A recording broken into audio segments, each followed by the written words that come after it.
बात करेंगे पोटाश की। दोस्तों, पोटाश पौधे का सुरक्षा कवच बनाता है। पौधे में खाने को इधर उधर भेजने में मदद करता है। पौधे को स्ट्रेस से बचाता है। कम पानी हो या ज्यादा पानी की स्थिति में, या अत्यधिक धूप हो या गर्मी हो, इन सभी से पोटाश पौधे को बचाता है, और जिसके कारण फलों और फूलों की संख्या बढ़ती है और आपको भरपूर पैदावार मिलती है। अब इसके मुख्य स्रोत के रूप में MOP म्यूरेट ऑफ पोटाश यानी 0060 जो लाल रंग का होता है, या फिर SOP 0050 जो साधारण सफेद रंग का पाउडर होता है। इसके अलावा मार्केट में आजकल NPK भी कई ग्रेड के हैं, जैसे 10-26-26 में आपका 26% पोटाश होता है, 12-32-16 में आपका 16% पोटाश होता है, और 19-19-19 में आपका 19% पोटाश होता है। पौधा पोटाश को सिर्फ K+ यानी पोटेशियम फॉर्म में ले सकता है। अब दोस्तों, MOP का pH तो 7 होता है, लेकिन SOP का pH 8.5 के आसपास होता है। और आजकल इफ्को का नेचुरल पोटाश भी आता है, जिसमें लगभग 14.5% पोटेशियम के साथ आपको जिंक,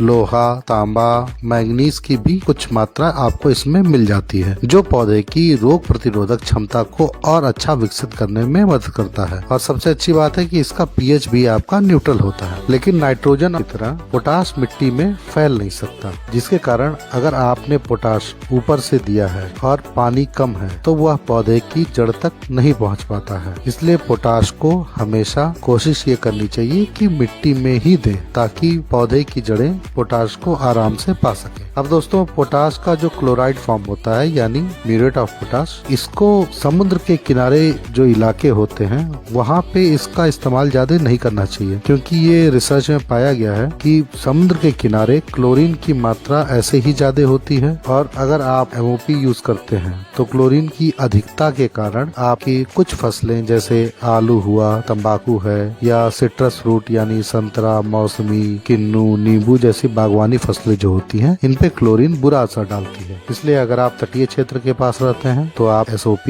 यानी सल्फेट ऑफ पोटाश या फिर NPK का इस्तेमाल कर सकते हैं। अब दोस्तों, MOP और SOP दोनों पौधे में 5 से 7 दिन में लगना शुरू हो जाते हैं, लेकिन MOP मिट्टी में 2 से 3 महीने तक काम करता है, और SOP मिट्टी में लगभग 1 से 1.5 महीने तक ही काम करता है। और आजकल जितनी भी NPK आती हैं, जैसे NPK 12-32-16 या 10-26-26 या 12-61-0 या 19-19-19 जो पूरी तरीके से घुलनशील होती हैं पानी में, ये आपके मिट्टी में 1 महीने तक लगभग काम करती हैं। और इसी तरह की जानकारियों के लिए सब्सक्राइब कर लीजिए, ताकि आपको ये जानकारियाँ लगातार मिलती रहें। तो दोस्तों, मिलते हैं एक नए वीडियो में एक नई जानकारी के साथ।